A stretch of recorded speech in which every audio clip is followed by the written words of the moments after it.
Congressman Jeff Denham, it's great to have you here today. Thank you for your time. We've met earlier, and you've told me a little bit of your background. So why don't you tell our viewers a little bit about your background, business background. I know you were in the Air Force, so I'd like to hear a little bit about that. Well, I signed up for the Air Force at 17. Actually, I had to have my mom sign a waiver so that I could sign before I was 18. Went in as a crew chief in the Air Force. So worked on some of the biggest aircraft in the world, C-5s. In Desert Storm, I was on the 135s, refuelers, and then on active duty F-4s. So pretty wide variety of different aircraft that I'd worked on, as well as those three, but spent most of my time with those three. And then I went to college while I was in the reserves. Found my bride-to-be there. We moved up into the agriculture country, and it's not only started a business making plastic containers for agriculture, but was able to buy a farm and plant trees and raise some kids that wanted to grow up the same way I did. So you're the American success story. Military service, found your bride, started your own business, and now you find yourself in Washington. What inspired you to run for Congress in the first place? Frustration. Frustration with the direction our country was going in. But also the expediency of planning for the future. You know, we've had to deal with some issues that are broken, like our broken immigration system. But most of our challenges are lack of planning. You know, I wanted to be on the Transportation and Infrastructure Committee because I want to build things. I want to expand our ports. I want to expand our airports. I want to expand our highways and rail. But our biggest issue in California is water storage, and that'll be our biggest infrastructure piece that we do, is building new water storage for drinking water, for agriculture, for environmental purposes, and for our whole state. How far along are you in trying to accomplish that? Well, we're passing the new Water Act now. We have a new water bill, a WARDA bill, water resources bill that will include the new Water Act, which will set up an infrastructure bank. We have infrastructure banks for other types of infrastructure, but we've never had one before for water storage. And so this will give us an opportunity to get public-private partnerships and actually leverage federal dollars on a guaranteed loan so that we can actually build some of these big projects using state dollars. So you got me when you talked about airports. And airports are great local facilities. So one of the challenges airports have is, how do you best communicate to folks like you the importance of airports in the local community? What do they bring to the local community in terms of jobs, revenue, tax dollars? So what is your view on that? Well, first of all, you got a captive audience. I mean, we all fly home every week. So, you know, I spend a good 11, 12 hours a week in an airplane. And so I think there's a real opportunity to allow members the opportunity to see more of the airports they commute to. But I also think that airports need to do a better job of talking about some of the things that members might not see. The types of infrastructure, the goods movement. I mean, we're seeing a great deal of goods movement move now through a lot of our airports, including in my area with Stockton.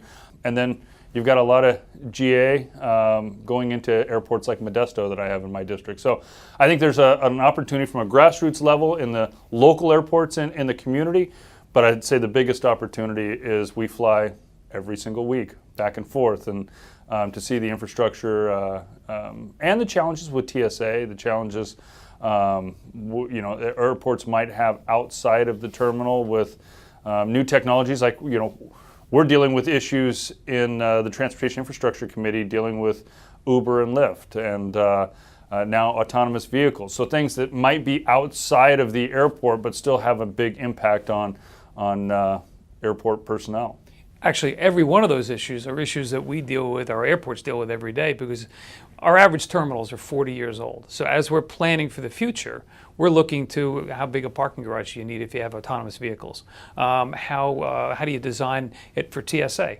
The average airport in the United States is 40 years old. They were not designed for TSA and customs. So that's why we turn to Congress and say, hey, you know, we need some help here.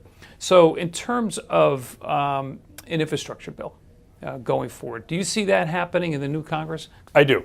I do think it's late this year.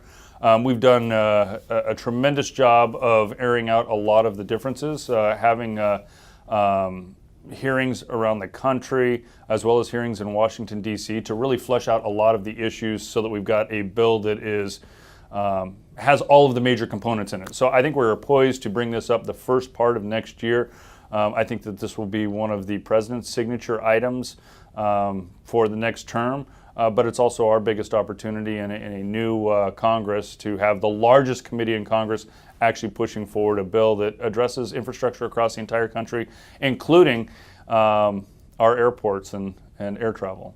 Well, that's good to hear, because airports, our members tell us, and we survey them every 2 years, that we have about $100 billion need for the next 5 years to modernize the airports to the way they should be, rather than where they are today. You mentioned cargo. Cargo is an enormously important part of airports now because people's retail buying habits have changed. More things are being shipped and be delivered overnight rather than going to a shopping mall. Shopping malls are suffering for that. The retail industry's changed, so it gets back to the airport. That's great. Having members of Congress going back every week, we call that employments. We love that. Keep traveling, keep coming back and forth, because every time you get back in and out of an airport, that helps us. But, you guys passed an FAA bill a while back in the House, and the Senate's still struggling with what they have over there.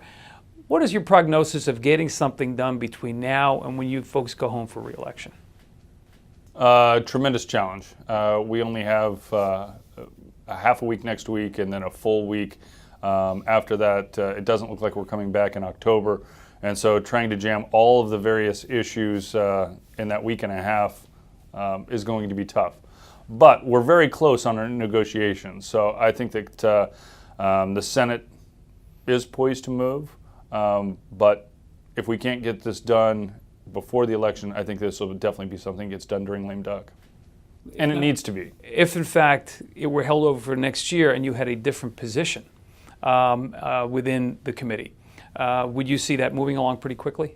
I do. Yeah, I mean, it's already moved. We've had tremendous support. I think that without opening up the bill, I think that we need to have a full discussion and hearing on it, and then we would be poised to move it as quick as possible. So, as an Air Force veteran, and a member of Congress, there are a lot of challenges facing aviation.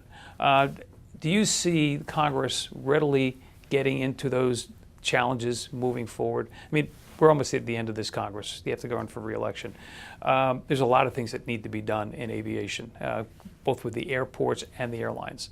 You see that happening quickly? I do, but I do believe it's a big challenge to get members out and take a look at exactly what's happening at our airports. When we're dealing with issues in the T&I committee, I think it's important not only for a member to have a relationship with the airport that they fly into, and if they get a tour, it's normally into the tower. I think that members need to see the runway. They need to see TSA. They need to see how the baggage moves and some of the challenges that we may have with new technologies in the future that we can actually address in Congress. So before it becomes an issue, before it becomes a bill that's coming up, I think that we have to do some education, especially with a lot of new members coming in. Well, I think there are a lot of airport directors that have done that so far, a lot more that need to do it. We would love to be able to facilitate that for you, because if you could see what I see on a daily basis, I think your view of aviation infrastructure, or airport infrastructure in general, would only hasten your decision to be able to move things forward. Because as much as we bring 825 million people have gone through our airports last year, that number will go up to 1 billion in about 4 years. That infrastructure was designed for about 500 million people a year. We're jammed. So this is the fun part of it, Congressman. We have some questions here. Fun facts. We always end with something like this. Hometown airport. Modesto. Modesto, okay. Window or aisle seat? Aisle. Airport you most want to visit? Oof. Well, we love going to Hawaii. So. Okay. You like Hawaii. So you want to go, any one of the island airports is fine with you? Yes. Okay. There are no closed terminals there, by the way. The breeze goes through. It's just beautiful. Must have travel necessity. When you travel, what do you must have? I would say probably my briefcase. My briefcase is a bag of tricks. I take it with me on every flight because it's got every different gadget you could possibly need on a 6-hour flight. So last but not least, and since airports have dramatically changed in the last 10 years or so, what is the best thing you've ever eaten at an airport? In San Francisco, I love the sushi there.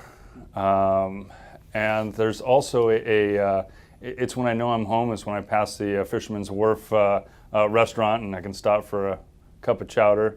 So San Francisco's a good airport. Okay, good. Well, I'll have to pass it on to the director. He'll be very happy to hear that. Congressman, thank you for your time today. We appreciate it.